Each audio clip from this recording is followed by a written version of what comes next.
Good day. My name is Wilson and and my partner is Ashraf Ahmad, and we will be presenting AIC assignment 2, which is about CMOS technology. So, what is CMOS? CMOS is basically a complementary metal oxide semiconductor. It is a type of field effect transistor, and it is widely used in IC design for logic gates application. And we will see why later on because of its input and output relationship. Additionally, CMOS is made of from the combination of NMOS and PMOS. So, since it is made up from PMOS and NMOS, we need to look at the basic building block of CMOS, which is PMOS and NMOS itself. Now we look at NMOS. This is the NMOS basic building structure, and we have a drain, a gate, and a source. The drain and the source of NMOS is made up from N-type substrate, which means this material have a majority carrier of electrons, while the gate is metal oxide, and it is embedded on P-type substrate, which means these materials have a majority carrier of holes.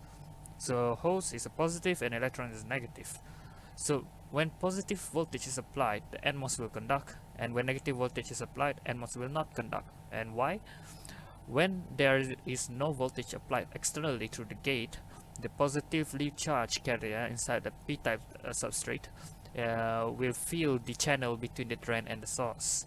When we apply a positive voltage, let's say 1 volt onto the gate, the positive voltage will repel each other, and it will leave an empty channel between drain and source where the electrons between drain and source can move between each other, and thus it will conduct when a positive voltage is applied. So NMOS basically means that it will conduct when there is a voltage applied, and it will not conduct when there is no voltage applied. How about PMOS? PMOS is the opposite of NMOS. Similarly, I have source, gate, and drain, but this time the source and the drain is made of from P-type substrate. We have a majority carrier of holes, and N-type substrate for its base, which is majority carrier electrons. And when positive voltage is applied, the PMOS will not conduct. When negative voltage is applied, the PMOS will conduct, and we see why. So when there is no when there is no positive voltage applied, the electrons fills the channel between the source and the drain. When we apply a negative voltage on the gate, the negative charge will repel each other and will leave a small empty channel between the source and the drain, which makes the holes at the source and the drain to be able to travel between each other. So that is how PMOS and NMOS works. So how does CMOS use these natures of PMOS and NMOS to make a different type of logic gates transistor? So this is the basic, this is the 3D structure of CMOS. As you can see here, the PMOS is embedded inside an N well, which is basically an N-type structure, and then the NMOS is at basically right next to the PMOS in the structure itself.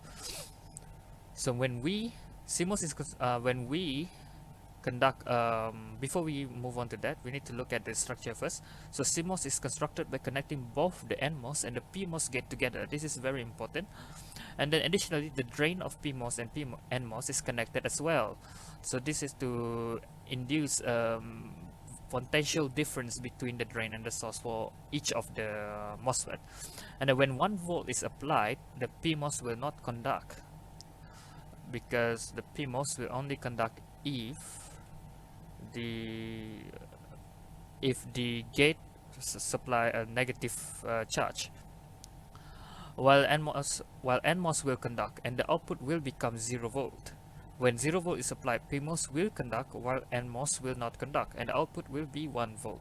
As you can see here, the N well, which means it is majority carrier is electrons. To make sure the PMOS conduct at the left side, make sure the PMOS conduct, we need to supply negatively charged terminal. So, or we can supply it to the ground, which is 0 volts. So when we supply to the ground, the PMOS will conduct, which is a negative voltage. If we supply positive, the PMOS will not conduct. So when the PMOS conduct, the 1 volt from the source terminal will flow into the source, and then flow to the drain, and then flow to the NMOS drain.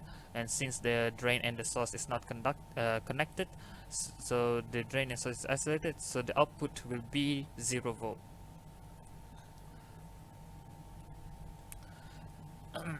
Because of this, so what is the application of CMOS? Because of the output of CMOS will be inverse of the input. So when 1 volt is the input, 0 volt will be the output. So it is useful for making not logic gates, which is one of the most essential logic operation within microcontrollers, processors, and microprocessors. So that's it for me. I will pass it to Ashraf Eman. Thank you, Wilson. Now we will continue our discussion about CMOS with the explanation about CMOS fabrication technology. There are three types of fabrication technology involved for CMOS, namely N-well technology, P-well technology, as well as twin tube technology. We will be going in-depth explanation for N-well technology because all three types of fabrication mostly go through the same processes. So in N-well technology, first we will need a P-type substrate as the main layer, which is usually a P-type silicon. An oxidation layer is layered on top of the substrate, and this oxidation layer will allow for selective diffusion of N-type impurities on the substrate later on. So this layer is formed with the use of silicon dioxide barrier, which is cooked in an oxidation chamber at 1000 degrees Celsius. Next, a photoresist layer is laid on top of the oxidation layer, which is used using a photolithography process.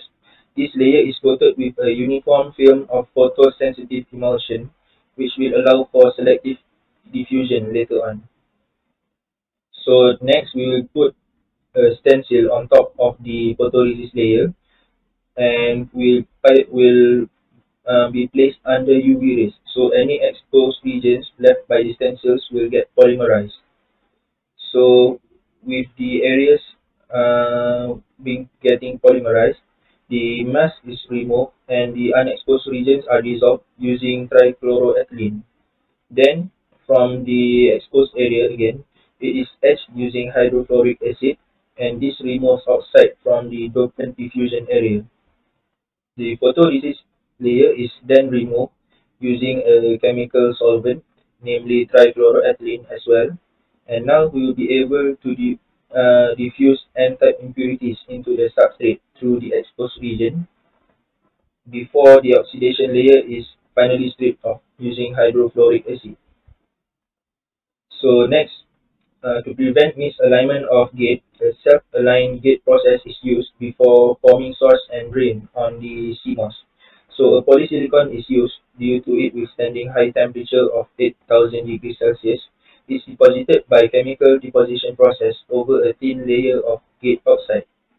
So any unwanted polysilicons are stripped off from the polysilicon layer, and then we add an oxidation layer, which is deposited as a shield for further diffusion and metallization process later on.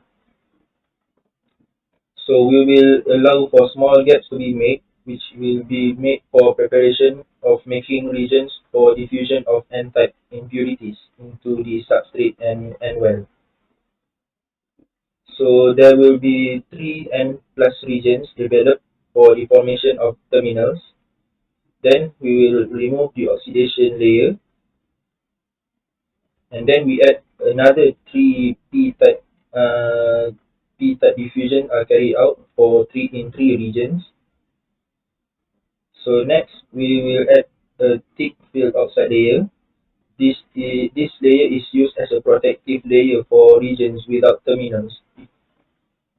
And then we will add a metallization process. So we will be using aluminum, which is it will be able to provide interconnections, and any excess metal from the metallization process is also removed.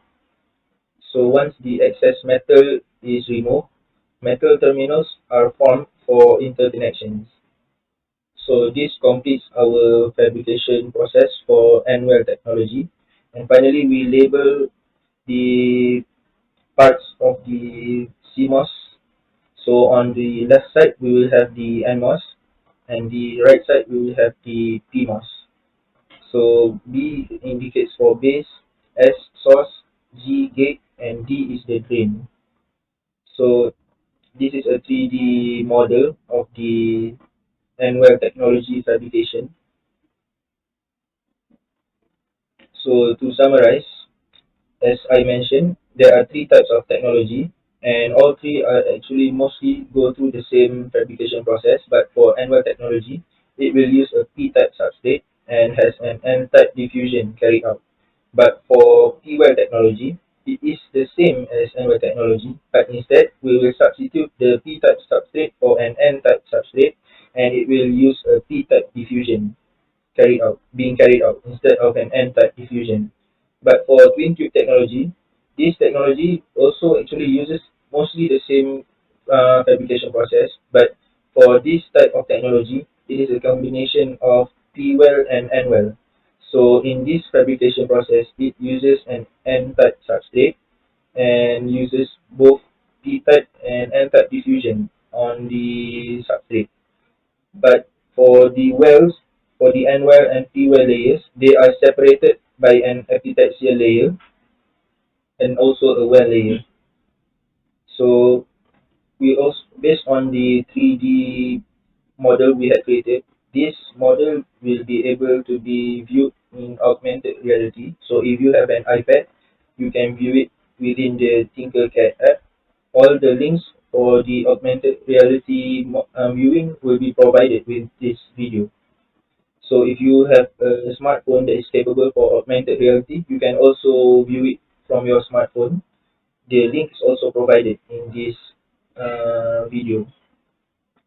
So the for the advantages of CMOS fabrication, by using CMOS fabrication, it will have a low power dissipation and consumption.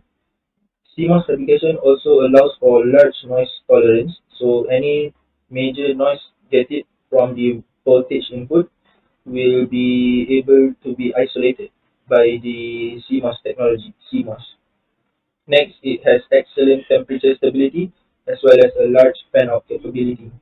But there are also disadvantages to CMOS fabrication, such as increased cost, less packing density than a single NMOS, and besides that, it's also easily destroyed by static charges because for CMOS technology, the fabrication process is very delicate and will require a very delicate and clean and requires a clean room.